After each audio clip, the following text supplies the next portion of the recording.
We need to hear you, Newcastle!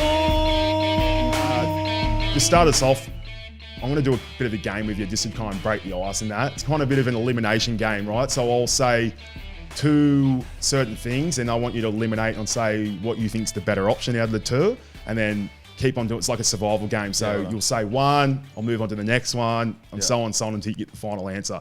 So the first one, so getting to know the man Phoenix Crossland. We want to know your favourite beach in Newcastle. So we'll start it off. Nobby's Beach versus Newcastle Beach. We'll go Newey Beach, I reckon. Newey Beach over Nobby's? Yeah. Yep, okay. Yeah. Any reason behind that? Nobby's is too open. It's always windy and... It's very windy. Yeah. It's always windy there. So I'll go Newey Beach, and it's got a nice little kiosk there too. So you like the kiosk there? Yeah, I don't mind it. Yeah, you don't nice mind? for a coffee in the morning, and they're real lovely. So, yeah, that's good there. Yeah, I like that. That. Next one, we got Newcastle Beach against Redhead.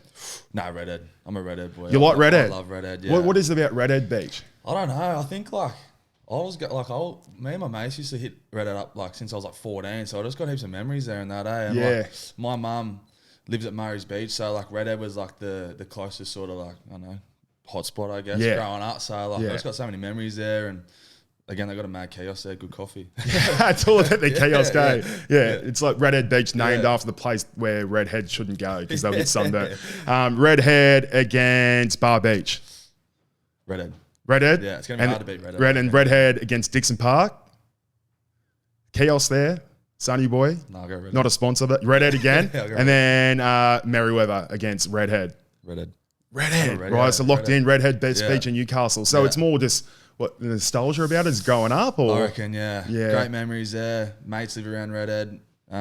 Even just not even the beach, Redhead is like a place. It's mad, eh? Like I said, I grew up in Adamstown, but I was part of Dixon Park. Yeah. So Dicko Beach. So I like to call that's my beach. And same again, growing up, friends, family, that's all you hang around with. And you're now saying Redhead. I never really experienced much of Redhead Beach growing up, even though it's only 5 minutes down the road. Yeah. No, it's good. Redhead's really nice. Yeah. And it's the same thing. You got the big bluff there too. So if it's windy, it's usually pretty protected there. Yeah. I love it. Is it you take dogs and stuff further down? Yeah, I think they've just stopped that. I don't know why. The Third Creek there, you can't have dogs there anymore. So I used to always take my dog down there, and now they've got a big sign saying you can't have them. So That's interesting. Which is weird. Yeah. Because massive beach, but yeah, absolutely. Well, I actually don't mind the Horseshoe Beach in town as well. If you take your dogs. What type of dog you got? Labrador. I've got 2 Labradors. What are their names? Drizzy and Normie. So. Yeah. Is that because of Drake? Yeah. Glad you figured it out. So that's a shit name. Yeah. I was actually, because you get Drake behind you, see that? Yeah, on the that's post. nice, Yeah. Nice little Drake photo anyway. Well, yeah, so talking to beach, do you surf or anything? Nah. Mate, the Goldilocks hair. I tell people I do sometimes. Depends what mood I'm in. I look like I can surf, but I can't. I used to do a little bit when I was younger, but I don't surf. Well, I wish I did. Any footy player out there that, say that they can surf, I'm like, you're obviously not playing footy well enough because your shoulders should be RS from putting hits on and the quick play the balls and that, just anything like that, scrummage and that. So I'm like, if you're a surfer playing rugby league, come on, man, you're a little bit better than that. I think Gags is a good surfer, and he's been. Is he? He's a good surfer, I'm pretty sure. I think he only started surfing when he moved to Newcastle. Yeah, right. I've had a few conversations with Gags. Apparently, he goes heaps good, and he's always like, bro, we need to start surfing. And I think Brady had a crack at surfing as centers, well. But centers, their shoulders are sweet. Yeah, their shoulders are no good for that. Yeah. But I don't surf. I wish I did. Any of the other boys surfers in the team? Obviously, when we get players coming to Newcastle, signing from other clubs, they're like, "Oh, I just signed with Newcastle." I'm like, "Oh, the beaches, it's so like that." But it's just none of the boys. Doesn't even seem like any of the boys surf. Yeah. Nah, I don't think anyone's no one's heaps into it. I don't think so. Yeah. Nah. I think Gags is probably the best one. Yeah, right. Yeah. I don't know if Dill Lucas and Brady, I think maybe 12 months ago they were trying to get into it, but I don't know if they're still doing it. But focus on the footy, boys. Yeah, exactly. Yeah. All right, next elimination one. I'm sure you like a Kerry Cooper Werner, a schooner. Like a beer. I do, yeah. So a couple of beers here. We'll start us off with 2E's New or 4X Gold. Ooh, 4X. 4X. So you're mid-strength guy, I'm guessing. Yeah. I don't think I've really drunk 2E's, I've just never Mate, it's the beer of New South Wales, even though you're a Kiwi. Yeah, no, I'm not a blue anymore, mate. Nah. 4X, I think. Yeah. Mate, 2E's New. Mate, I banned myself from drinking full strength in general, right? I think I was 21, 22. It was 2 or 3 times where I was just drinking too much Tuies and started like pissing bed and stuff like that. So I was just like scarred. Mate, I'm like 28 now. Yeah. I don't think I've touched a Tuies new since. That's like me with red wine, bro. Like I've had I'll probably rather red wine than beer, to be honest. Really? Like, yeah. I love red wine, but same thing. I've had a couple bad experiences, like just spilling it all over myself. Like the worst night, like the best nights of your life quickly turn to the worst. Like yeah. I can I can imagine it like the awards night. You're just ripping into the red zone. Yeah. Especially after your Mad they Monday, like it's just champagne. It's pretty much the only thing you can stomach. So no way. And they just like all those prezos is like right in the middle, a little buck and stuff like that. It's hilarious. Yeah. So all right, so you gold or super dry? Super dry. Super dry. Yeah, super dry. Yeah, it's good. Have you had the 3.5? It's I think that was the last one I might have had. Middies there. They're not bad. They're not bad. Super dry VB. Super dry. Super dry. Super dry or Great Northern.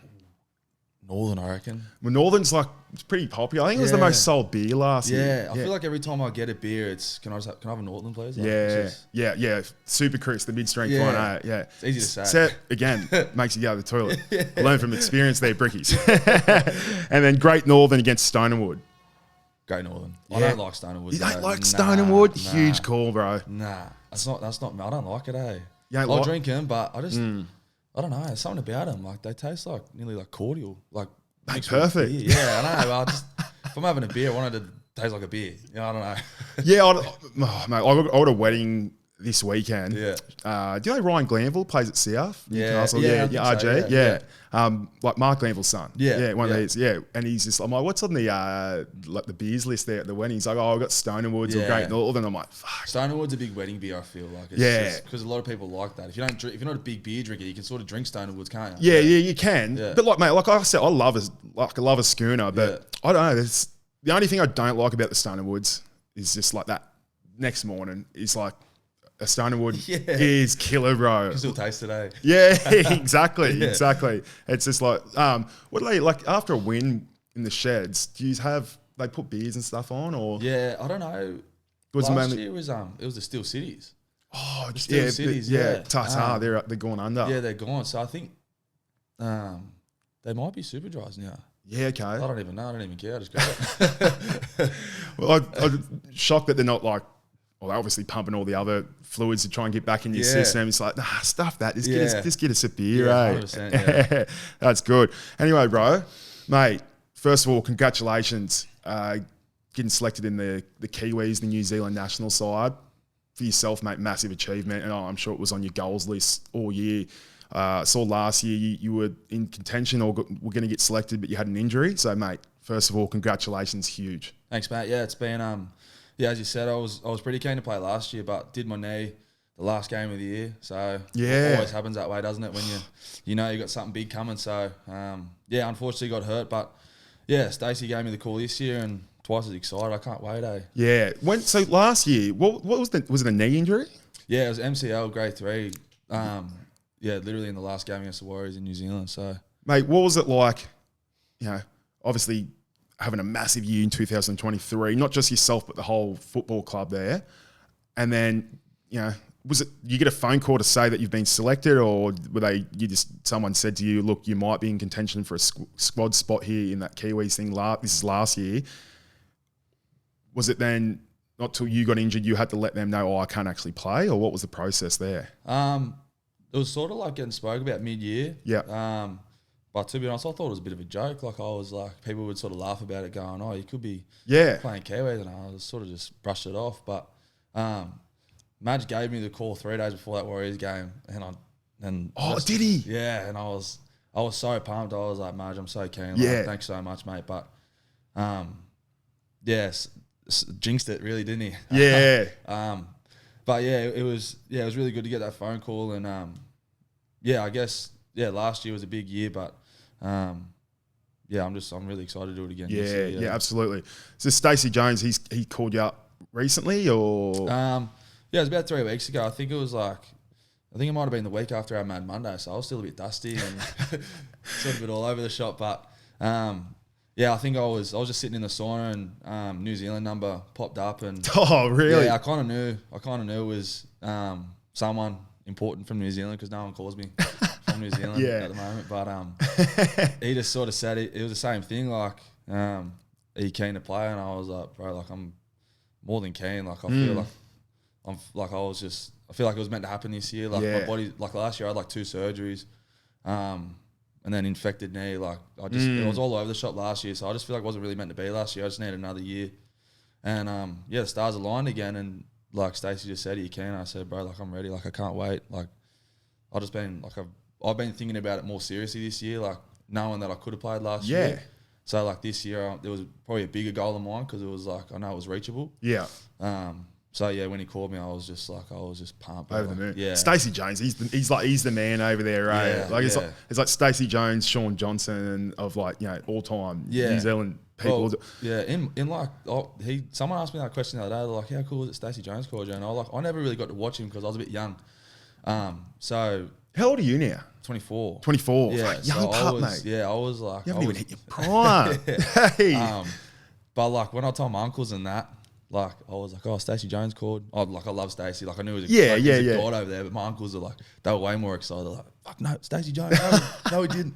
Give me his number. I want to call him. Yeah. So like I think for my family, like I think that was even cooler for them saying like, Stacey Jones is my coach and called me. Yeah. So when I was a young lad, still a big lad at the time. I was pretty top heavy when I was younger, but Stacey Jones was Andrew Johns, Stacey Jones. Yeah. That was like the early 2000s. Oh, and Freddie before he retired and that as well. But it was like Stacey and Joey. Yeah. Like obviously when they played, Joey probably got the better hand most of the time, but like he was a freak, Stacey Jones. Yeah, I've heard he's like the Joey Johns of NZ. Like they love him over there. They froth him, but it's still pretty cool. Like I know how big he was. Yeah. So were you born in New Zealand? Yeah, born there. Yeah. Okay. And do you have is it the Maori heritage? You have?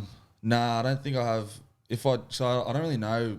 I'm not really very familiar with my dad's side. Yeah.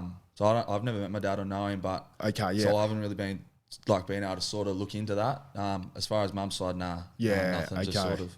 Just Kiwi, but I'd love to have a bit of Māori and maybe mad. Yeah, 100%. Like, because I'm a big fan of the All-Star game at the start of the year. You got the Māori versus the Indigenous All-Stars. I've got an Indigenous background myself, mate. So like, I see that, and I've got a lot of Kiwi friends, and talking cultures and that to them, and just like the differences and the similarities and that. It's like, it's so cool. Like, how cool is that just to like just embrace that? And like, obviously yourself now getting to like represent that country of New Zealand where you were born, like your birthplace. Like, man, you must get some sense of like, I don't know, what's the feeling like? Like knowing that you're gonna don that jersey. Yeah, it's mad. I don't know, like it's I don't know, a bit cliche to say, but like every time I like go to I've got heaps of family over there, so it's like Newcastle's my home, like I live here. Yes. But every time I go back home, like I feel like it's sense just of belonging or something? Yeah, it's weird. Like I don't know, like my family's there, like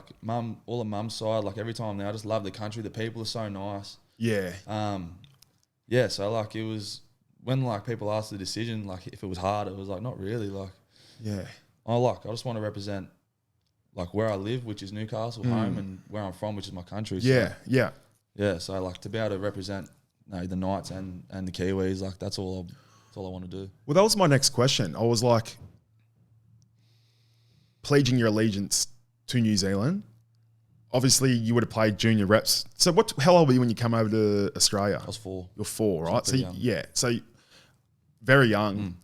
You would have only really remember your earliest memories would have been Australia, right? Like, I mean, you're obviously playing junior reps or New South Wales. Did you play New South Wales in any of the junior rep sides? Yeah, I played 16s, 18s. 16s, 18s. Yeah. And you couldn't play 20s because you debuted. Yeah. It's just that's pretty cool as well. So obviously, being in the pathways of the Blues as a young age, like obviously they drill into you as a New South Wales, but like us against them, against Queensland, you would have grown up with the decade of brilliance of Queensland just dominating. So you would have just been that hatred of Queensland in you. Yeah. How was that hard to make the call to go? You know what? I'm going to throw in Origin. I'm going to throw in Australian representation to choose New Zealand. Like, was that a hard choice? To be honest, like I wasn't really like.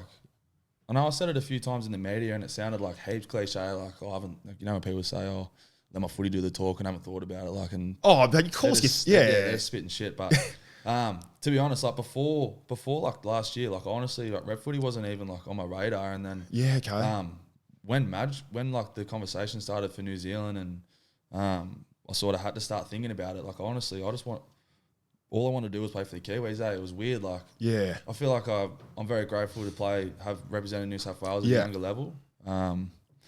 But just something about like the way my family spoke to me about it, how passionate they are about their country, and how passionate I am about my country too. Like it wasn't really that hard of a decision, Like I just there was a lot of times like I had to sort of like brush it and say, I haven't made up my mind. But for honestly, like the last 12 months, I've known Kiwis is the way I want to go, and especially when Madge called me, it was like, that's the way to go. Because obviously having the unfortunate injury at the end of last season, you've had 12 months to kind of like, in the back of your mind, like you still could have swapped and changed if you wanted to, but you knew when Madge called you for this last 12 months, it's all you've wanted. Yeah, like when, like pre-season last year, coming back from those injuries, I was training to obviously first and foremost make finals for Knights, and like as a team that was my goal. But individually, it was Kiwis. Like I wasn't really thinking about hope I can make Origin.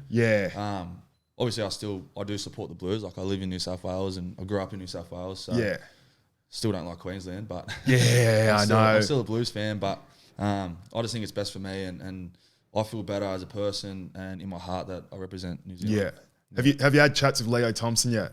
Heaps of chats with Leo. Oh, mate, he's the best Leo. We get along really well, good mates. But last year when I didn't play and he got picked, I was so happy for him. But fuck, I was jealous. Like I was filthy like that. I couldn't experience it with him.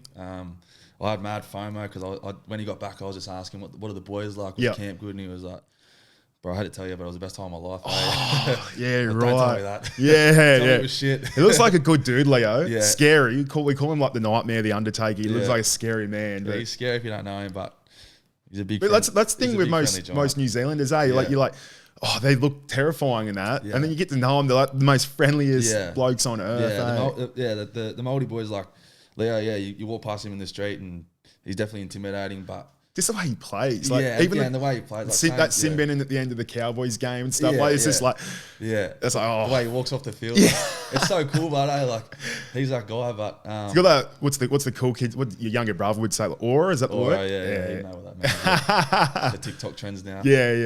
But like if you when you get to know Leo, he's the best man ever. Like he's so genuine. Just the most genuine guy I've come across. The way he leads the haka is terrifying, bro. Like, do you know much about that, doing the haka, or? I had a fair idea of it. Obviously, I needed to. When I got picked, I've been practicing. I was about to say, you've been practicing your picana. I've give you a big picana to the camera. You go on. I'll save it. But my little brother will know. He'll tell you I've been practicing. We just went on holidays to Southwest Rocks, and I called it the haka camp. So I was just waking up every morning, watch the sunrise, do the haka in front of the family. Just waking up, just going. It's just you just gotta I guess with the haka, you just gotta go hard. That's what Leo says anyway. So you there's one of my great memories watching as a kid is Jason Nightingale. He called there was memes of him like the happy haka because he's just smiling out there. So I was like, that'd probably be me. That's what me in our Knights group chat and that. We got a Knights group chat. As the boys do. Everyone's just like, I want to see Phoenix ripping in, see what his picana face is like. I'll be giving it everything. There'll be people laughing at me, but at the end of the day, that's what. You got to get, mate, 100%. Culture, right? And then it's you got to get out there, get it out of the way. Obviously, use practice, but you do it at training and stuff to get a bit of a routine and going. Would you see? It's a pretty big part of camp, because you got to, especially the new boys like me. I haven't done the one they did last year. I've been watching and trying to learn it, but I guess when you're with a team. Just finding that rhythm with the words and everyone else does it, that'll probably be a big part of camp. But it's also very exciting. I'll probably be smack bang in the middle, hiding around all the big boys. So I'll be sweet. Mate, just stand stand the opposite side to Leo, because no matter who's next to Leo, they're going to be look like a little wimp compared to Leo. I was watching Leo do it last year, and I was filthy because he got suspended for the first game, and that'll be hopefully when I play. But that's my that's the only thing I'm filthy about with Leo. I love him, but I'm off him for getting suspended because now I can't debut with him and do my first haka with him. Obviously, season's just finished now. You're in off season. You got the phone call, so obviously you haven't been able to kind of plan any trips away or anything like that because you've weren't sure if you're going to get caught into the Kiwis squad or that.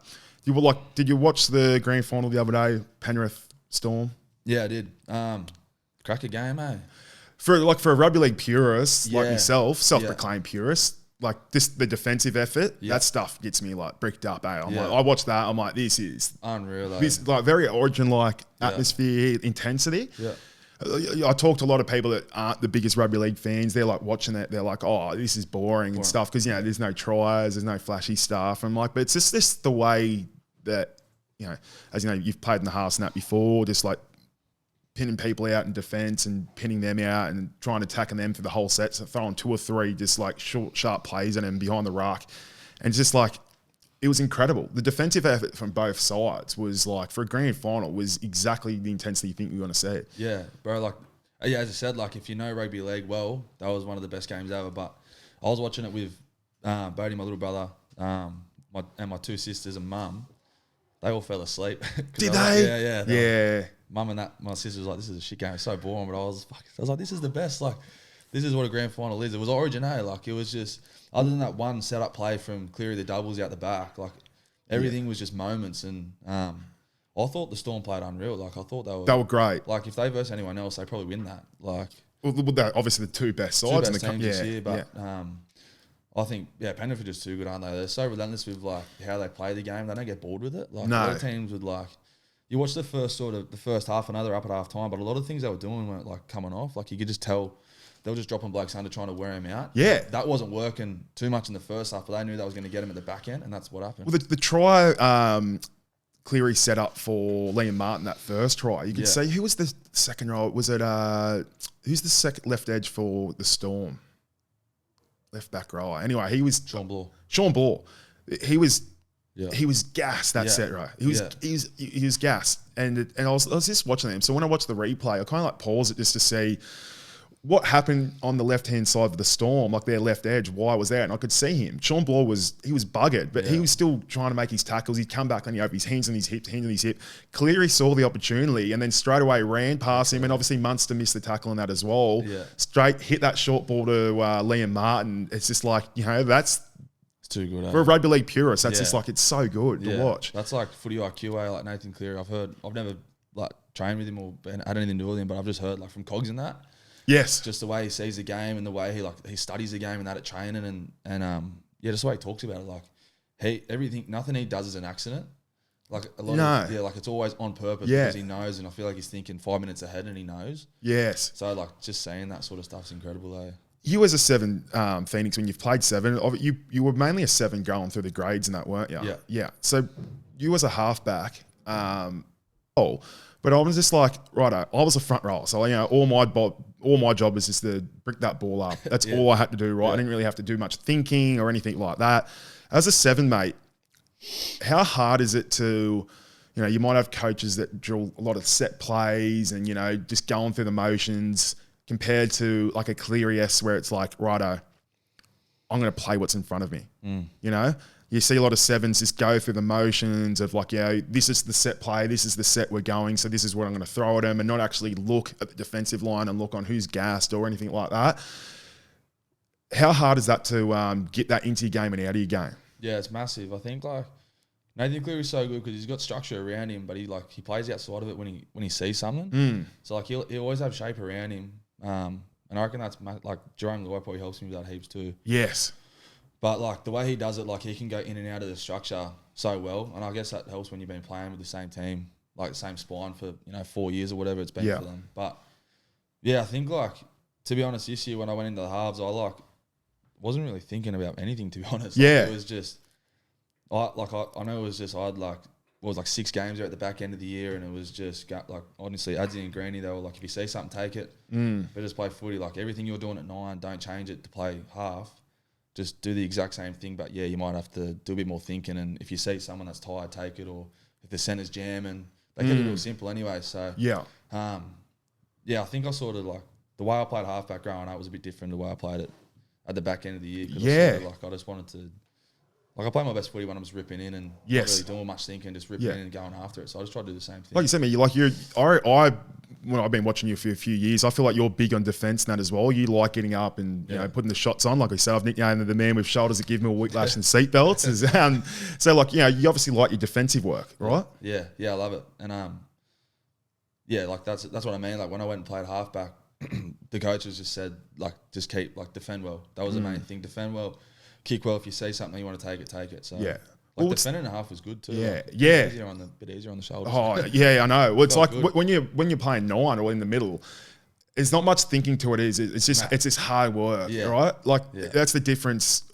Which I'll probably ask you a question more later on like preparing your body in different positions and that. But as you know, defending in the middle, like I said, there's no thinking to it. It's just hard taxing work on the body and kind of like the mind, because you're like, man, if they come at me again here, like I am done. And then you're making 40, 50, 60 tackles a game, right? It's tough in the middle. But when you're on the edge or that 7 roll, it's more like you got to think and communicate a lot more. Yeah.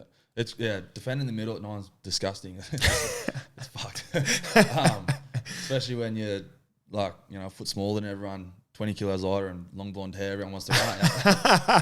The Goldilocks. Yeah, they see that and they try and target you. But I reckon like when I moved to the halves, like a lot of teams weren't sort of spot me because I guess they must have, you know, when you go from the middle to half, you'd like to think you can defend a bit better than like other halves that are playing there because like you're used to tackling. So that's what I mean. Like when I went to half, I found it a bit easier on the lungs and the shoulders because teams weren't really running at me as much because they must, because they know you've been playing in the middle and you've got that load, so they know you can tackle. So yeah, that's probably why I liked it a little bit in the halves at the back end. Yeah, well, like for myself, for example, I used to play back row, and then when I come into, it was like the fringe 20 squad and that, they're like, no one wanted to play middle. So I was like, I'll put myself in the middle, and then played middle only up until like probably 2 years ago. And then I've played a couple of games this year and put me back on the edge. And I'm like, this is so much better on the body. I reckon if I played edge my whole career, I could have like still been playing now. Probably third grade or something. It's still equivalent, but anyway. Exactly right. What's it like? So I want more for like the Brickies. Obviously, you know where the Brickies, the audience. Yeah, the Brickies. Do you know why we call the Brickies? I've heard you say it before. Tell me again. Well, so Adam O'Brien, your coach, do you know he's a bricklayer by trade? Yeah. So back his first year or 2, when did Gamble and that sign to the club? 21? 21, yeah. So like that off season, they signed like Adam Elliott, Tyson Gamble, all these boys look like they could labour on the job site. So he was like Adam O'Brien, the head brickies, just signing up all these bricklayers at the sides. And then, you know, obviously bricklayers, they do the hard stuff, get through their work and that. So it's like, it was just fitting, Yeah, I like it. That's what we are, bro. Yeah. Newcastle Knights, we're just bricklayers. Yeah, the Newcastle Brickies. That's it. Yeah. And so preparing your body, righto. Do you want to be a 9 now? Is that right? Like, is 9 if you like bricked ahead, Adam O'Brien's like, righto, Crossland, choose your position 1 to 13. What do you want? Are you choosing? Yeah, I'm choosing 9. I reckon. Yeah. So, I like 9. I reckon it just suits me better. Yeah. At the moment. Like I still like playing half at the end of the year. I loved it. Had so much fun and I just enjoy playing footy. But as you said, if I got to like, I don't know, players don't really get a say, but if you had every jersey available and I got to choose one, I'd definitely choose hooker. Yeah. Okay. Yeah.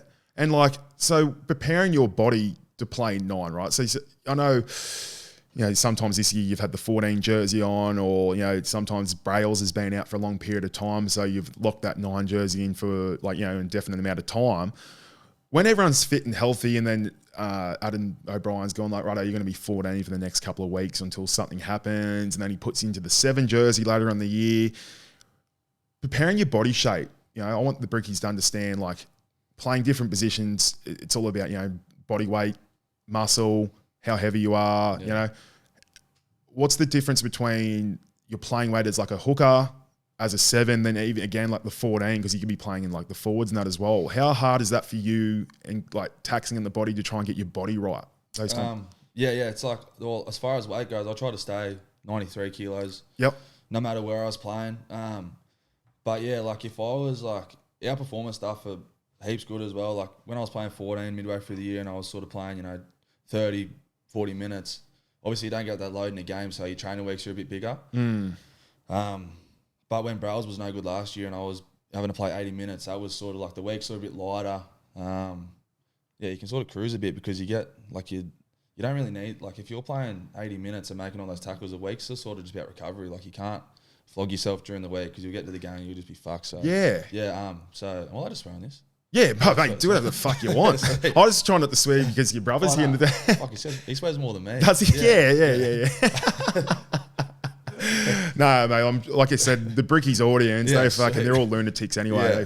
Yeah. They get away with murder. Some of them. So like the performance stuff is sort of like give you what you need and just sort of follow it. But yeah, weight, try and stay the same. Even as a halfback, 93. Tried to, yeah. Yeah, okay. I was too sort of like I got put there 6 weeks ago, so I couldn't really lose too much weight. Yeah.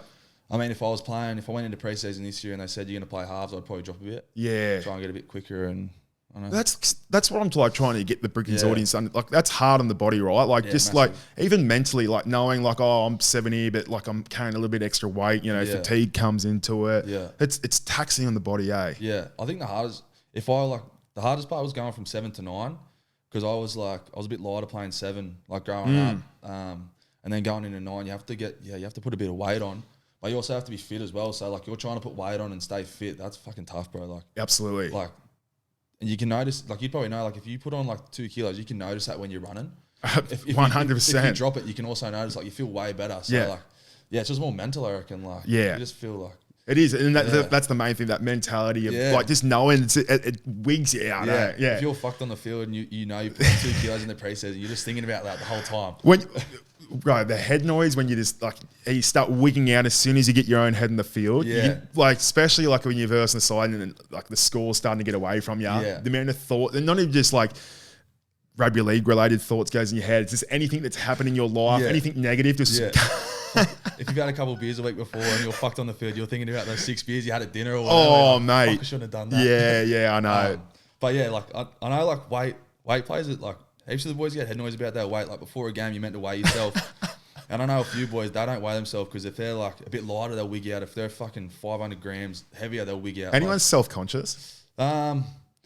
I don't know if they are. They haven't come out about it, but surely you got surely you picking on someone going like the big boys probably are. I know.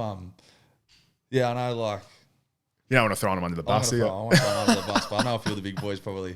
Yeah, they don't weigh themselves because they'll start wigging out. See, I thought like kind of like the bigger boys, they would be like they'd get around like embracing like that big man culture, like Georgie Rose style. Like, I'm just gonna fucking just rip in and just fucking like embrace this big weight. You know what I mean? I don't know because I feel like now the big boys like, fuck, Leo's got a mad rig. Like he's massive. He's got like abs, bro. Abs, bro. It's fucking weird. Like he's this big fucking. He's a fucking big brick wall, mate. That's what he is. Yeah. But he's got like he's ripped up, bro. Like, so I think like now like. If you're a big boy, you still want to try and look good. I don't know. That's how they go about it. No, it's all about the confidence, mate. That's look good, play good, bro. Yeah, that's it. The boys at the Knights. Like I've said, I've ran into you a few times having coffee with a few of the lads. Cogger, Gamble, Brayley, and that as well. Is that like your close group at the Knights? Like those boys? I think TG Tyson Gamble was probably one of my good mates since he came here, but. Yeah, Cogs, Hevro. You play juniors with Cogs? No, he's a bit older, but we grew up in the same place. Yep. And he was, like when he was playing SG ball, I was like Matt, so I've always sort of been around him. Yeah. But yeah, like the whole crew, bro, like we're just, like if we have a team coffee, it's just like, boys, we're going for a coffee at Dixon at 9. Yeah. If I can get 20 people there. Like, it's pretty, I think it helps because we all live in Newcastle and everyone's pretty close. And yeah. You can sort of bring your kids down there or whatever. But, yeah.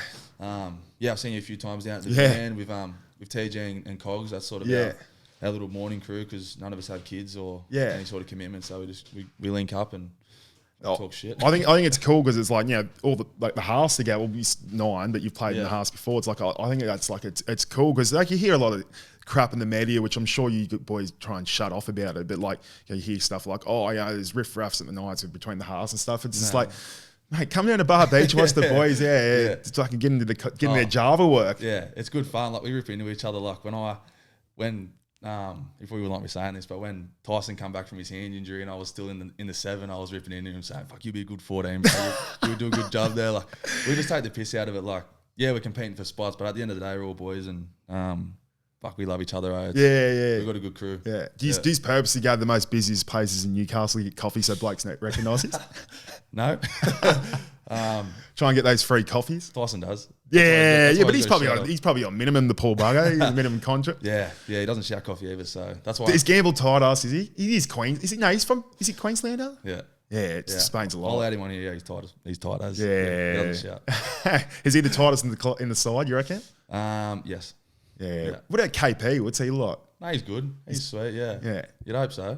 Mate, he'd drop a 50 and he'd be like, fuck it, don't worry about Just it. leave it there. Someone grab that for me.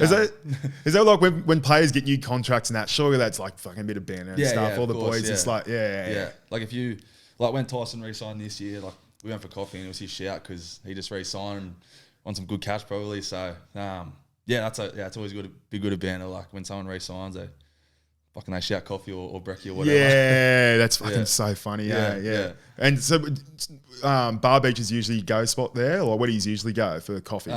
We just go to the van. Like, I feel like Sunny Boys gets to like. You always out in the van too. Like, how good is it? The coffee's mad, good spot. But so this is the thing. So Scotty, he owns Globetrotters. So this is a free plug for you, Scotty. He actually owes me a free coffee. He's the guy who runs it. They do 2 shots in all their size coffees, right? So most cafes and it's only the 1 shot. Yeah. It's 2 shots in their coffees, and that's why people are like, because sometimes you get a coffee and they got a single shot, you like just tastes like boiling water and milk or something like warm milk or something like that. You can't even taste it. Yeah. The extra shot, like you can actually, it's like, unreal, eh? So much better, eh? So he does a good job. He's a good man, Scotty. Scotty, he's good. He loves the Knights as well. Yeah, he's a legend. We always have a chat about the game on the weekend. Or even if we get beat, he has a chat about it. Which is nice. But he's a good man. I know when we first started going there, we didn't realise there was 2 shots in the coffee, so we used to always get an extra shot. Oh, so you used to fucking rocket up the train and just buzzing off your head. Wigging out, like fucking talking absolute shit, and we figured out it was 2 shots of coffee. Yeah. Bang for your buck there, which is good. Oh, absolutely. Yeah. Don't worry, he puts the prices up as well every now and then. Around tax time, I noticed you. No, he's good, man. Yeah. So, mate, season 2024, look, obviously going off the year before, we went like 10, 11. Was it 11 in a row? 10 in a row. You know, records like that don't come around very often. So for a lot of my fans in our inbox, they're like going, we need this like win streak and stuff like that. No, that barely ever happens in the game of rugby. You look at Penrith, like Penrith don't even go on like win streaks like that, right? Yeah. So this year I don't want to compare to the year before, but like, was it disappointing for the squad to finish in that 8th spot? I know we had a couple of injuries and stuff, or were you just happy to actually make the top 8? Like, what was the goal at the start of the year? Yeah, goal was definitely we try and reach big, which was top 4 for us. Sorry, it's a stupid question to ask. Like, obviously, you want to be you want top. Everyone wants top 4, right? Yeah, I know what you mean. Though. But you know what I mean. Like, was it like? I know we had a few injuries in that, but like, was it just a sense of relief when you finally to that last game against the Dolphins to go like, yes, we've made the 8? I think so. Like, leading up to it, because it was a big relief after the Dolphins game, because that was Old Boys Day. Whoever wins makes the 8. So like, we'll fucking stoked. Yeah, we made the 8. But when we, you get beat by the Cowboys and you actually do your review at the end of the year and sit down and actually look at it, with a clear head, it was sort of like, fuck, we're better than that. Like, we just scraped it in the 8. Yeah, well done. Like, you made the finals, but like, fuck, it's not that good, is it? Like, you fucking just scraping in the 8. Like, so like for us as a team, and Adam O'Brien leads it as well. Like, he wants big things for us, and we want big things for ourselves as a team too. So like, coming 8th and just scrape it into 8, like it's not really that good enough, is it? I feel like when you look at our team list, like, we're a top 4 team. Mate, it's a great squad, it's a right? Great squad, and that's where I give a lot of credit to blokes like Adam O'Brien, who has bled a lot of like younger talent into the squad the last few years. Like, how many games have you played now? 60 plus games in the NRL? About 80, yeah. 80, mate. So it's even like more than what I even thought. So like, bleeding that coming through, all these younger boys coming through, Bradman Bess, bleeding all these like young blokes to give them first grade experience and make like a good squad and that, because you get a lot of fans that get a little like upset and stuff, but they got to understand, you boys are disappointed not to, playing further into the finals and that as well, right? Like, it's not, you aren't just there collecting your paycheck and like, happy to be an NRL player. Like I know you, like, I don't know you too well, but I can genuinely see that you love your rugby league and it's like all your interests are, right? Yeah, I think 100%. Like, it's a great lifestyle. Yeah.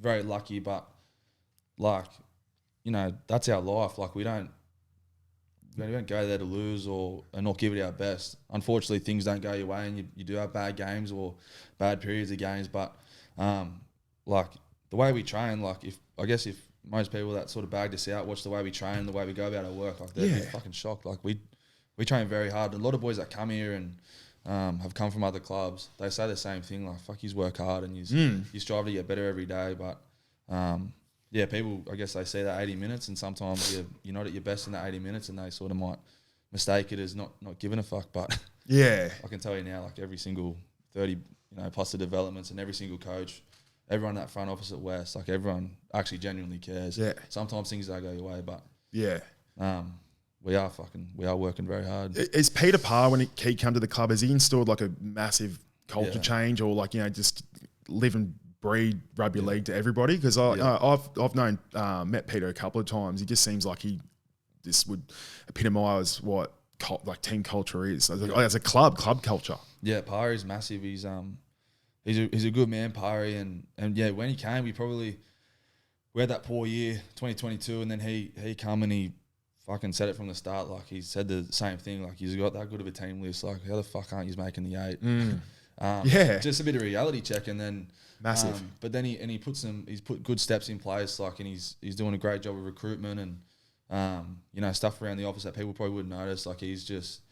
Yeah, I think the club's very grateful for Parry. I know I'm very grateful as like just a person, the way he's looked after me, and he's just a good man, and he's a Stockton boy. So he's Stocko boys. He knows what footy means to Newcastle, and he speaks about it a lot. So I think he's perfect for the club, and I fucking hope the club he's around for a while. Yeah, he comes around for a while. Yeah. So mate, you're the this makes me feel fucking very old. But you're the first player born in the 2000s to play for the Knights. Yeah, someone told me that the other day. That's crazy, Yeah. Like, because I look at some of the blokes, like I look at Adam Elliott, right? Yeah. And, he's been playing first grade for a long, long, long period of time. I'm like, I look at him like, bro, he's like, you could be like my old boy, eh? Like, he looks like me, like, he's like, he's my dad. We're fucking both born in 95. It wigs me out, mate. Like, and like yourself, you've been around for a few years. You're younger than me. I'm sure Brayley would be younger than me. Like, I look at all these boys, like even like Ponga or I think Heverington's a year older than me, but like all these boys, I'm just like, this is a wig out. Yeah, footy ages you so much too. Like, if you're 30 and you're playing footy, like you're known as one of the old boys, but like if you're 30 and like fucking normal reality, like. Whatever. Yeah, 30's pretty young, like mate. Like, well, I'm 30 next year, so I'm just still young. But if you're playing like footy, if I'm still playing, you're old as fuck. I know. You know what I mean? Like, yeah. Footy ages you, but I know what you mean though. Like, It's like, at the moment, I live with two girls, and Georgia, one of them, she's 25, and every time one of her friends come over, she's just like, "Oh, this is Dan. He's 30 next year." It's just like, can you shut the fuck up? Like, there's no need for that, is there? It's like, stop telling me people that. Because like growing up, obviously being like a bigger guy, I always looked a lot older than what I was. Yeah. So I used to like, you'd be like, 16, 17, you'd be at the pub, but we wouldn't check your ID. You'd be like, fuck, this is the best. This is the Mickey. This is sick, eh? Yeah. And then like you get older, and then, I'm a firefighter down Sydney now as my full-time job. Yeah. And like, introducing people like, how old are you? I'm like, oh, I'm 24, 25, 26. They're like, oh, mate, you look a lot older. You should be so grateful and lucky you've been in this job, like, which I am at that age. Now, introduce myself to people like, how old are you? I'm like, oh, I'm 28. And they're like, yeah, it's about right. No, it's like, no. I used to seek validation, getting compliments of being like, yeah, you're the older guy. Yeah. You look older, but you're actually younger. Now it's just like, yeah, you probably look about that age. I'm like, fuck, bro, it wigs me out. I also go with the firefighting. Do you how long do you spend at a time down in Sydney doing that? Yeah, so we do 24-hour shifts. Yeah. So 24 hours on, then get 24 hours off, then 24 hours on again. Yeah. And then 5 days off. So it's like day on, day off, day on, 5 days off. Yeah. Yeah. Is it busy in that time? We'll obviously be in the CBD. I'm at the Rocks station, which is just underneath, next to the Sydney Harbour Bridge, if you're familiar with Sydney. So yeah, I'm there. And, some nights you might get a night off with not much happening, but then there's other times where it's just like, it's chaos, bro. Yeah. Like a lot of false alarms and that, like, someone's burnt the toast. Does that give you the shits when that happens? If it's repeated offenders, like if it's the same building and that doing it, like, if it's like a nightclub or something like that and someone's vaping in the toilets, I'm like, fucked, oh, it's whatever. But, you know, you're going into a nightclub, there's plenty of people around. I'm in my Fireys gear. I'm like, this is sick. Yeah. Do you love it? Like, oh, no, I love it. Yeah. It's, like I said, it's probably, like I said, I played footy my whole life. Yeah. Then I was a chippy when I was at the Knights and stuff like that. Because it's like either you have to be working or studying while you're playing. Yeah. And then I was like, like I said, never good enough to play anything higher than that. So I played at South for a few years. And after retiring, well, not retiring from footy, I'm still currently playing. I kind of like haven't had camaraderie or like that feeling when you're playing footy with the lads, like that sense of belonging, something of like that team environment. This is the closest thing I've ever had to like that same adrenaline rush as like footy. Like, you know, that feeling of after a win and being inside the sheds with the boys and just grabbing a tin out of the esky and just sitting there having a beer, just like talking about the game, just having a laugh. Like how good, like that feeling is the best. Yeah. It's like, is that what you do? Like when you say like you don't have like a busy night, what do you do? Do you have to stay awake and just hang out, or you can sleep? So you can like recline back, like, so yeah, you can get some rest in. Yeah. But as soon as those bells are off, bro, 2 minutes, you got to be like, out the door. Yeah. Fuck. So like, it's a shock to the system. Fuck that.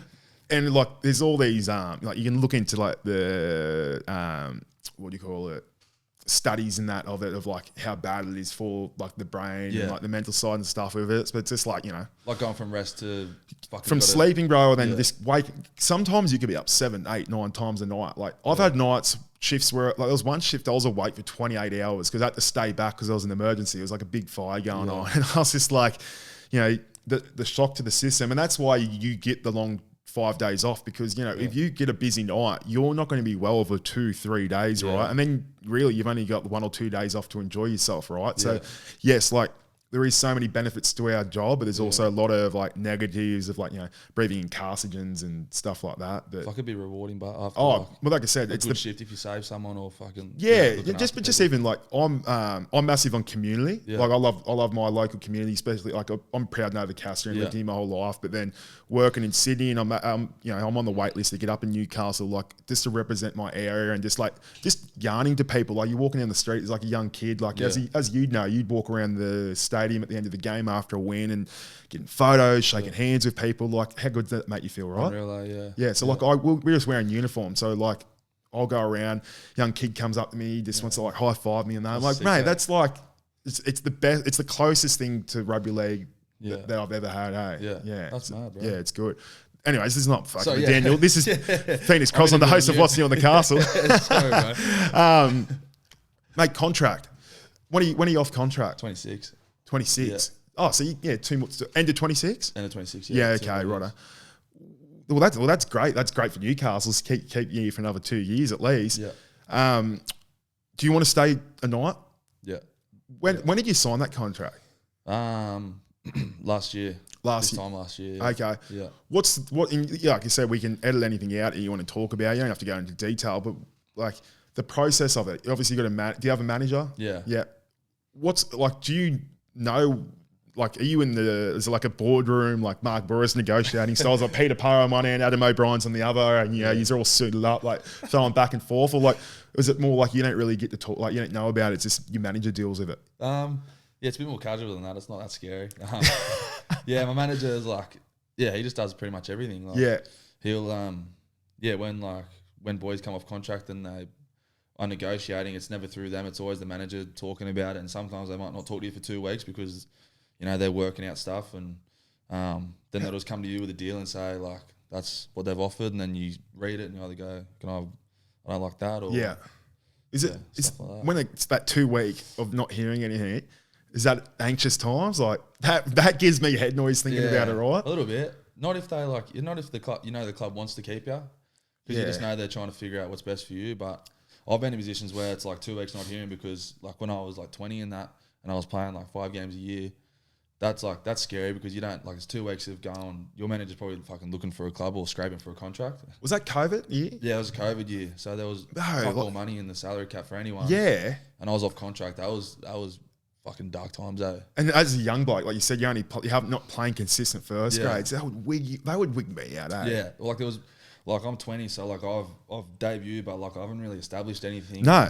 I'm honestly thinking, like I've just bought a house and I'm thinking, fuck, I'm going to have to sell this. Yep. I'll be back playing I'll be back playing for Lakes when I've barely done what I want to do in the NRL. Yeah. That was pretty scary, but yeah, it's always good being in the other position where you know a club wants you. Were you close to signing anywhere else, or was it always just been Newcastle? I've been close to signing Bulldogs and Broncos. Yeah, right. A while ago, but not because I was busting to get to a different club. It was more Secure future. What the what was happening at the club, like they couldn't keep you, or like another club wanted you, but my heart's always, like I said before, like I just want to represent where I live and where my family is, like living now, which is Newcastle. Like, yeah. So like if I had it my way, I'd be Newcastle Knight for life. So what about when you got your teammates, right? Like I'm going to, and like I said, you don't have to answer these questions, but like, yeah, Matty Croker, who's just re-signed for 2025. You close with Matty Croaks? Yeah. He like, I don't really know him too well, but he always says hello on that. He seems like a real good dude. You could only see like how much the Novocastrian or the Brickies community wanted that man to re-sign with the Newcastle Knights. And, a lot of fans are like blowing up on like, social media or just word around the town as well. When someone like Croaks that, you're good mates with, he's playing like pretty consistent footy in the top grade. Yeah. When he hasn't like re-signed yet, is that like a distraction like during training or, just like, is it chitter chatter after training and stuff? Like, do you talk about it, or do you feel like sorry for him, but like, is it like annoying because you're like, oh, I want to play along with this side. Yeah. You want, he's a good player, so you want him to run out there on the battlefield with him. Like, is that awkward when you have like someone like that, your good mate hasn't signed? It's like, I think like there is definitely talk about it. Yeah. Distraction, probably not, especially Croaks. He's so professional for like someone that's, 25, like he acts like he's, 33. Like he's he's the best ever. Like, but yeah, there's definitely questions asked, like especially when you're close with someone and you really want them to say, you'll go up and any updates, like have you re-signed? And yeah, it does get a little bit frustrating, but it's like at the end of the day, it's not really any of my business. No, it's not. And he knows, like blokes like that, like Croaks, like I know there was, I see the things with the fans and they're blowing up. And I was nearly going to jump on and back him up as well because I was fucking. Yeah. He's like he's one of the best blokes I've ever met, Croaks, and I got a lot of time for him. And I've played with Croaks since I was like 17. So I think some of them are a bit different. Like if you got someone that's just come in for a year and then he leaves, it's like unreal. Like good mates and that. But when you've grown up with someone like Croaks and there's a chance he might not be here next year, that's the tough part. Yeah. But I'm glad he's re-signed. So. Has there ever been like a time where it's just like you play with play like fucking hope he doesn't re-sign, fuck him off out of here? Yeah, Jed Cartwright. Actually, I don't know if I should I won't even go. I saw something on TikTok about him recently. Oh yeah, we won't go there. Nah, I'll get that. Poor bloke. Yeah, I know. That's good, mate. I'm gonna have to get this. I'll have to keep on coming back here as well. Yeah. There's any so you got to tell the sponsors to reach out anyway. Get on board so we can actually pay the producer to actually this out of their own pocket at the moment. You got younger brother. Yeah. Family's obviously a big part of your life. Yeah. Don't want to tell him he's probably listening now. Anyway, you want to get his head too big over there. He's a little shit. Is he? He's the best. He's grinning. He knows. He said something mad the other day. I'll embarrass him and makes me feel good too. Yeah. He's talking about. He's like, "Fan, who's your hero?" And I was, I started mentioning all these fucking footy players, and I was like, "Who's yours?" And he goes, "You." And I was like, "Fuck, that's cool, man." Like, yeah. He thinks I'm his hero. Yeah. Don't you, mate? Yeah. What about you into podcast hosts? I'll be your hero, mate. Shy, he won't talk. Nah. But yeah, I love families. It's good having a little brother that's. Sometimes I don't think like when I was like 10, he's 10 years old. If like I would have done anything to have like someone in my life that is like doing what you want to do.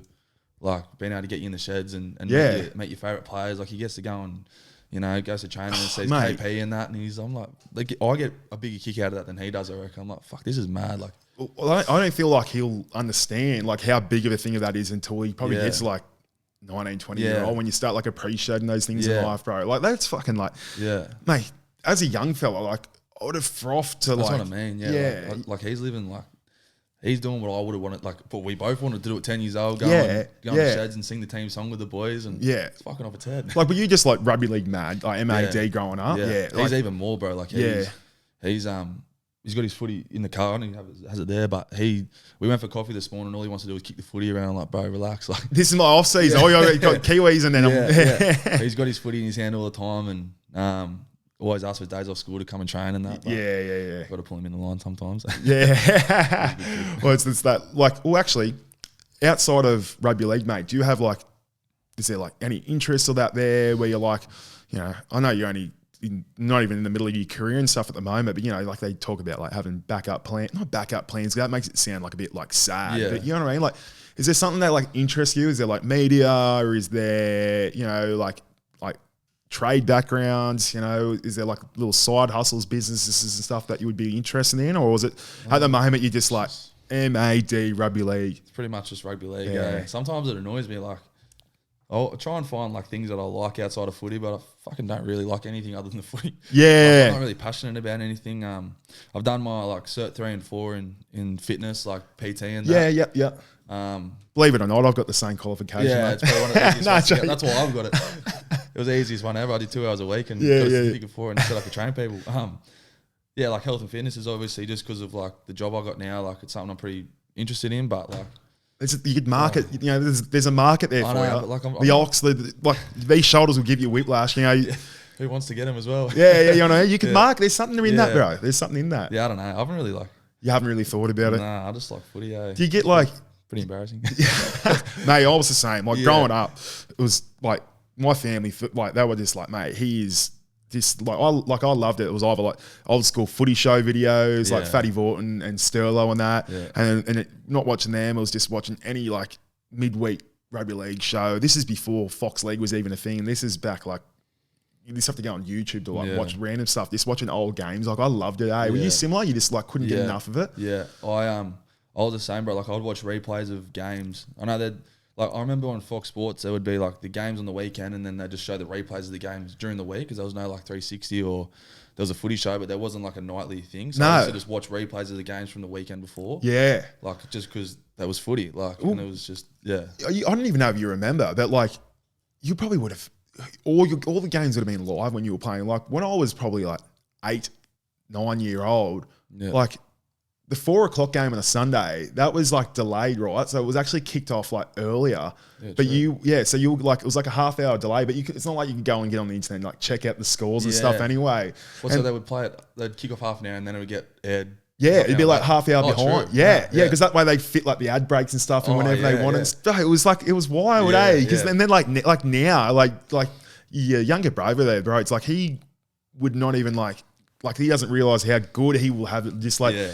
Like a 24-hour dedicated rugby league channel. Like, mate, as a kid, I would fucking would have died to have that, Me too, Yeah. That's a dream, Yeah. Well, I said you talked about your dogs before. So Drizzy and... Normie. So what's Normie from? This isn't like the name Normie. Corey Norman. Norman, I thought it was a funny name. Norman, it's like a bit of an old person name, isn't it? Yeah. So you're obviously a Drake fan? Yeah, massive Drake fan. Right. Yeah. You're probably the man to ask then. Yeah. Are you like the Drake Kendrick beef? Yeah. You studied it? Oh yeah. Right. Me and Croaks, that's we do it all the time. He does like his music. He loves his music. All right, this is what I like. Explain it to me. Like dumb it down. Like pretend you're like Chat GBT. I've punched this into you. I want to know like the Kendrick Drake beef. Like where did that start? Like I actually want to because like I'm trying to like venture out into like that podcast style where it's not just rugby league heavily based. Like so, mate. What's the go with that? Like, how long you got? I fucking mate, go here, mate. Fucking go. No, I don't know. Like, it was just, I guess, like, I don't know. Like, I'm actually not an expert, but I know, like, in music, like, everyone wants to be the best. Probably similar to like footy, but you're in like it's just you. Like, you're not a team. Like, every team wants to be the best, but their individuals want to be the best, and they're probably the two best. Artists. And I'm pretty sure, like, when First Person Shooter was getting made, they wanted Kendrick on it as well, and he said no. And then like Drake and J. Cole, obviously, like the three goats, like they sort of got the shits, and I think it just sort of kicked off from there, and there was like heaps of subliminals, like not direct jabs at Kendrick or Drake, and then it just escalated, like.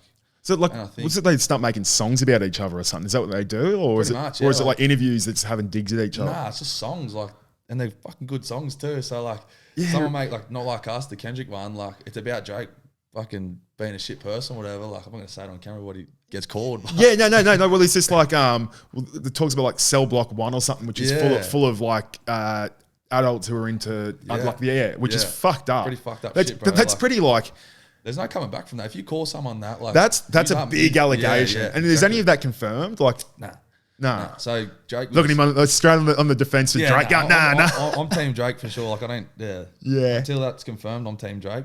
When that's confirmed, probably not. But bro, like they call it like when he's saying it was probably A minor, which is like a musical note or something like that. That is like huge allegations, bro. It makes it worse because the whole world's singing it as well. Like, it's a track, right? Yeah, it's a great song. Yeah, but I think like the reason he said that is because Drake put out a song and he was saying that he hits his like wife, fuck, like there's some heavy allegations, bro. Like, I don't know, like. When you start, you must hate someone when you start like dangling into those areas like DV or the Peter Files is the 12th man Billy Birmingham would call it the Peter Files. Let's look into the Peter Files. It's pretty red hot, eh? Like, mate, that's huge, eh? And massive. So, like, you said times where they'd even walk. Would they be at like a no? I wouldn't even guess. They wouldn't even have to see each other, would they? Nah. So they'd be able to. Nah. That would break. You never see him. It's fucking Or you with 10 security guards, so like they will never be able to touch you. Like, I don't know. It's pretty. Yeah, some of the allegations are pretty fucked up. I wonder if they're like actually mates of each other. They're like, nah, let's just throw it out.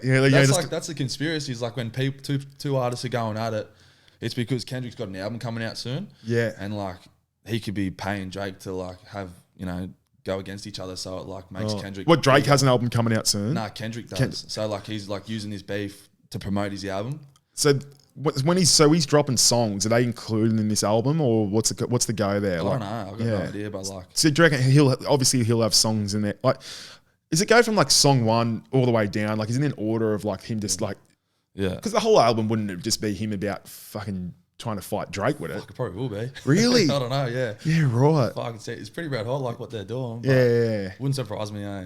Were you and Craig's like? Will you invite him over and just sit down and just be like?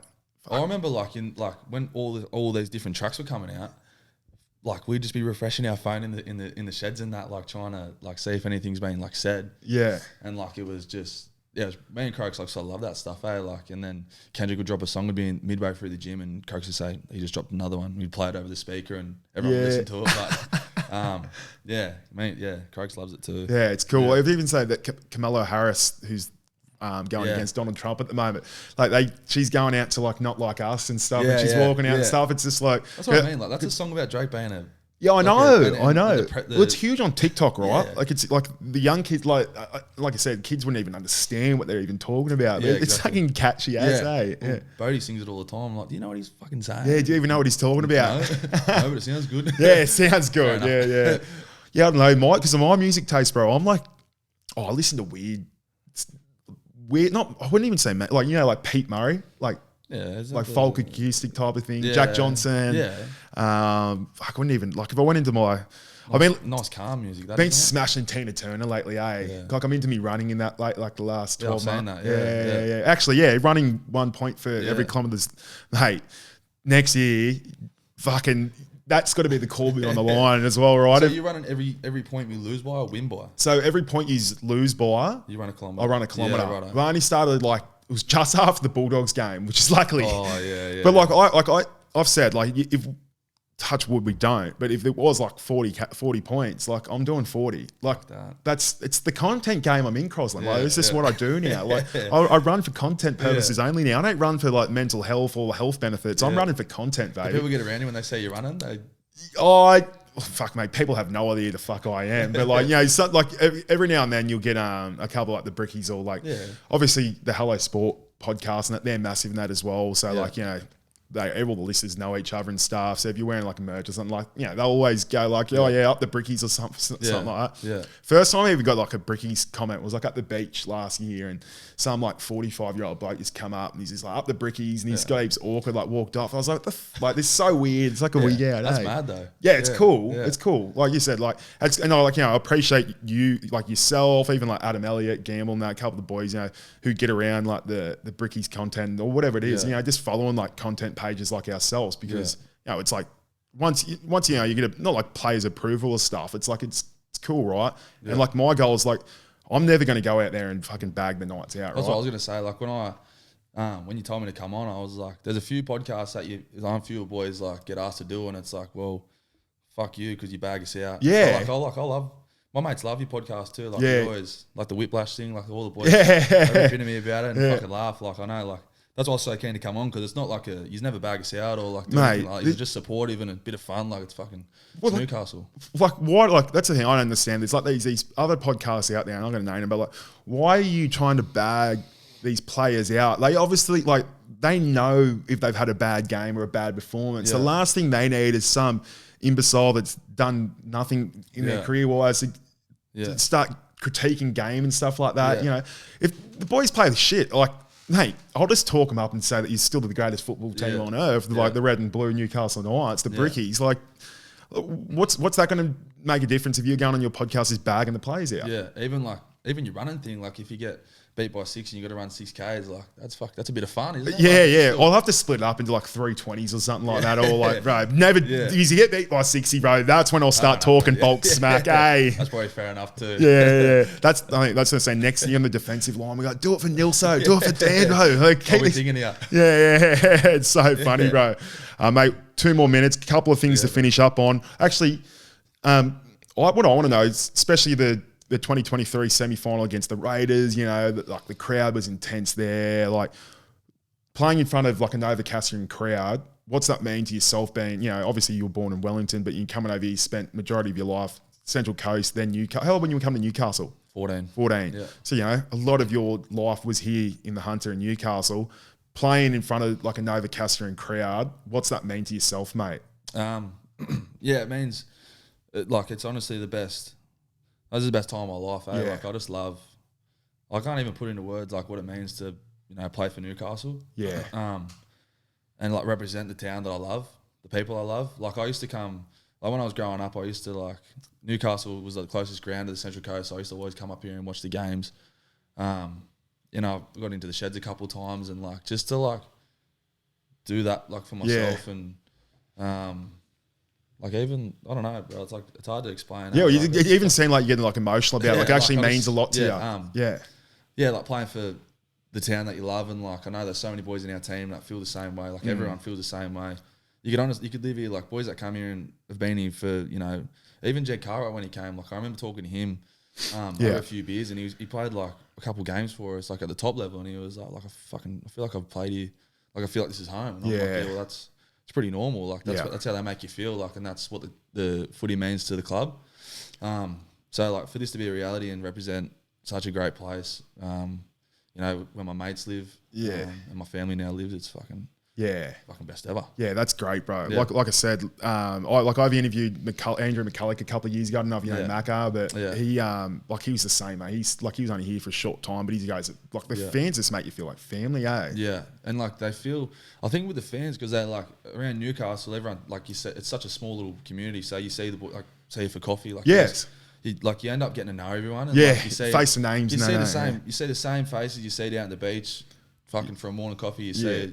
When you're defending your line against the Raiders in the home final, like you see them in the crowd, and it's like, fuck, how cool is that? Yeah, you don't get that in Sydney because Sydney's such a big place. Like I said, I work in Sydney, and like it's culture shock. It's huge, bro. Yeah. So like you do the lap after the game, and it's like pretty much just it's not even like meeting the fans. It's like just going fucking catch up with you. There's a section of the ground where it's like more wild than somewhere else. Like the Beer Hill would be pretty fucking. Beer Hill's cool. I sort of don't really go just wave to them because they're all fucking pissed, which is fair enough. Stink like fucking shit.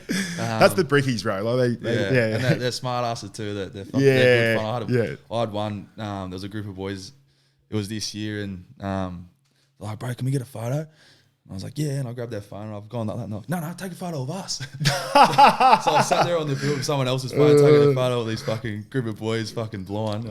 Mate, just feel like that's mad. There's a player in your side, I won't say who it is. I reckon his ego would be fucking shattered after that. If he... Mine was, bro. Like, well, that's, Everyone started laughing at me. I was like, oh, fuck, well played, boys. It's actually, like, it's funny before when you're saying, like, help the boys of, like, noticeable content and stuff, or always I'm like, fuck, that's mad and stuff. And I'll tell you someone after, it's like, there's one bloke that's never followed the page, never like comment anything, never likes anything, but he always comes at the top when he views the stories. Like we get like obviously like 20, 30 people liking a story, whatever Yeah. you do.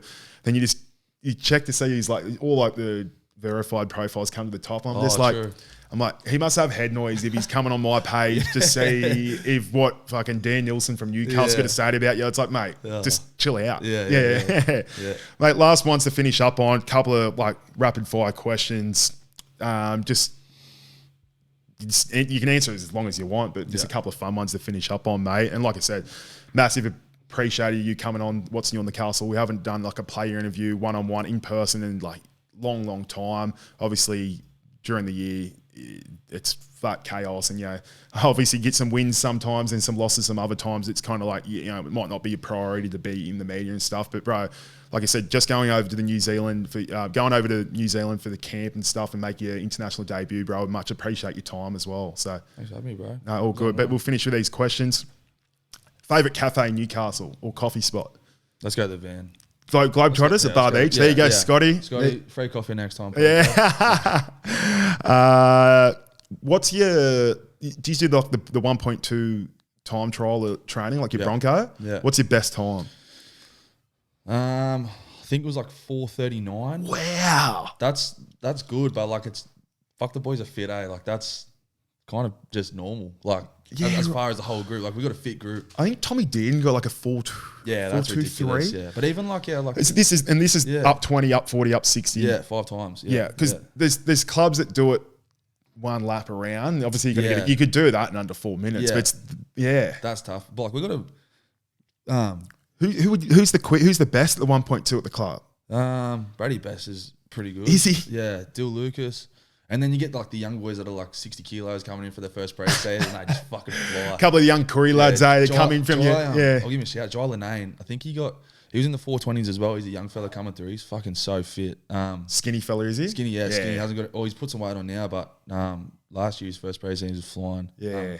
But like we got such a fit group. Like even Croaks is like he cracks in the 440s. I think like he's dropped a massive amount of he's fit as fuck, just body fat percentage, right? He's looking fucking good now. Yeah. Even like the Safs and that they get under 5 minutes. Like, it's fucking good for. Hey, that's great. Unreal. For the sizes, like how tall they are and the weight they've got to carry. Body oath, yeah. We've got a fit group, yeah. What about 5K? You don't really do 5K? Nah, I've never done 5K. You haven't done a 5K? I'd like to see how you go on the 5K. Nah, fuck that. I finally broke under 25 minutes the other day. Yeah, I was fucking stoked. I was like, this is mad. Yeah. Go for a few beers after that. Oh, mate, we actually did, eh? It was, was it last Saturday? Anyway. Yeah. Oh, yeah. Mate, it never stops on the piss. Beep test. You do beep tests? Nah. It's not really a thing anymore, eh? Nah, we do the yo-yo test. I've done that like once or twice. What was the yo-yo test? Similar to the beep test, except you got to, I think it's a bit quicker. It's like a shorter shuttle. Okay. So you got to go up and back. Oh. Yeah, so it's up and back and then you walk 10 meters. And more relatable to defense and stuff, right? Yeah, okay. That's fucked up though. Yeah, okay. Could you remember a beep test score when you were younger? Nah. It's not really like... What's the highest you can get in the beep test? Ask Kurt Gidley. Oh, yeah, I've heard that's a rumor. I don't know if he finished it or not, but I'd love to... Yeah. Fuck, he'd be able to finish it now, Gids. Have you seen him? Bro, he's always that's training. one bloke I want to interview. Yeah. Actually, next time you see him, tell him again. Tell him to come on here. That's number one. Two, he'd probably love to, wouldn't he? Oh, yeah, I just don't know how to contact. He's got an Instagram, I know. Yeah, that's what I should do. I should start throwing the inboxes out anyway. Yeah. Anyway, getting distracted. But yeah, mate, I'd love to have a yarn with Gids. But the rumour is he's finished the beep test, and I don't know if it's true or not. Would not surprise me. Yeah. Honestly, reckon he'd come close to doing it. Yeah, He's fucking that fit. Yeah, he's a fucking machine. Favourite NRL footy show moment? I don't know if you watched much of the footy show growing up with like Fatty Vaughton, Paul Harrigan, Matty Johns, but then you even get like Bo Ryan and stuff like that. You watch much? Yeah, the Bo Nose was funny. Yeah, that was more your era. Yeah, that was funny. That was. That was like my YouTube search, like Bo Nose, and just go through and watch them all. Like, when he did Bono's Newcastle and they had that bloke just name all the fucking comps, I was like, that's fucking impressive, MLC. I still see him around. Do you see him around? MLC's his name. Well, we call him MLC. Anyway, I don't know if I should be saying his name anyway. I've seen him around, and mate, he's MAD for rugby league at the Knights anyway. Yeah, he's mad in general. Yeah, well, he got Well, it's easy for kids to remember like the last 10 years of premiers. Anyway, he's got Panthers.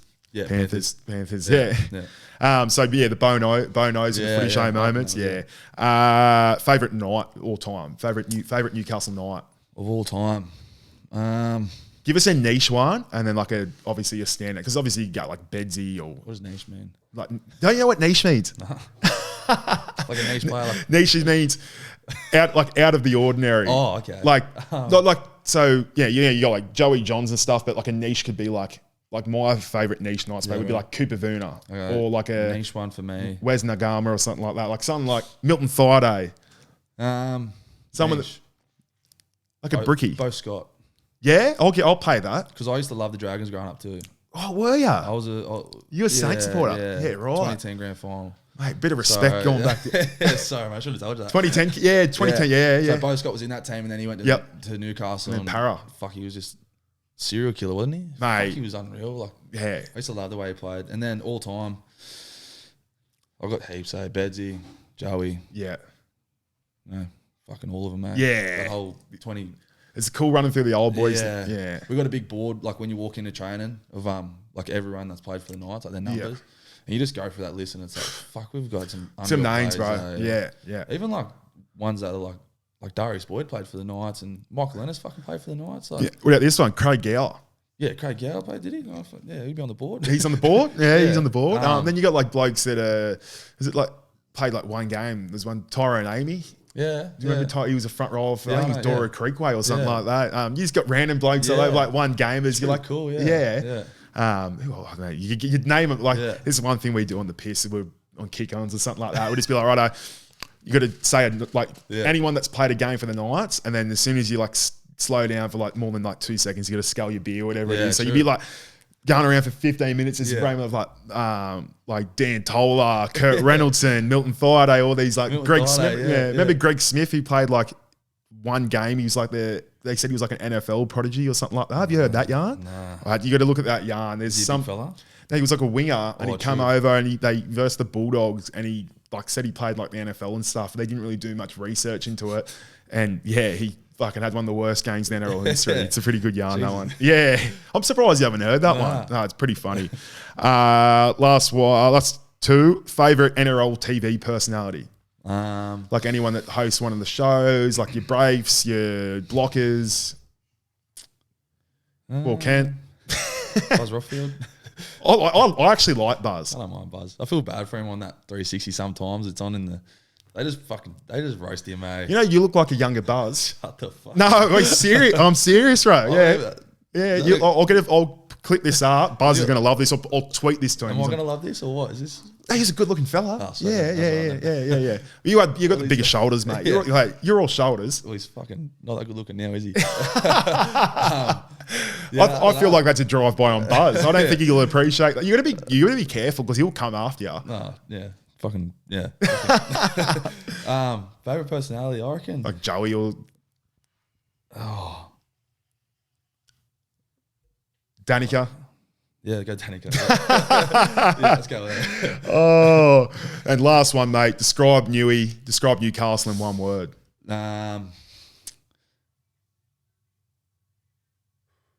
Loyal. Loyal? Yeah. Like that. That's great. Oh, fuck, I don't know. Yeah. Yeah, loyal, mate, that's great. That's great. Passionate. Yeah, absolutely. Those 2 words. Mate, again, we'll leave you there. Brickies, Phoenix Crossland, the man that gives more whiplash than seatbelts, the Ox. Mate, there's so many more nicknames. Goldilocks. Yeah, that Goldilocks song. That should be the outro song. I'm going to put Junior this in. Buzz now. Fuck it out. Junior Buzz, yeah. Do you hear that? You heard that Goldilocks song one of the guys made? Yeah. Get that board. That was, what was that like? What the fuck is this? That was another one of me. Mates got a hold of that, and that was fucking the end of that, wasn't it? Yeah. That was awful. Brilliant. Right. Ox. Thanks, bro. Thanks, Crossland. Thanks, Appreciate bros. Appreciate it. Thanks, there you go, Brickies. Leave a 5-star review. Spotify, Apple Podcasts. This is going to be on YouTube. It's going to be on all of them. Galactic. Is that the word? Galactic? Whatever you want to use. Niche. Different to the ordinary. That's great. Brickies, thank you.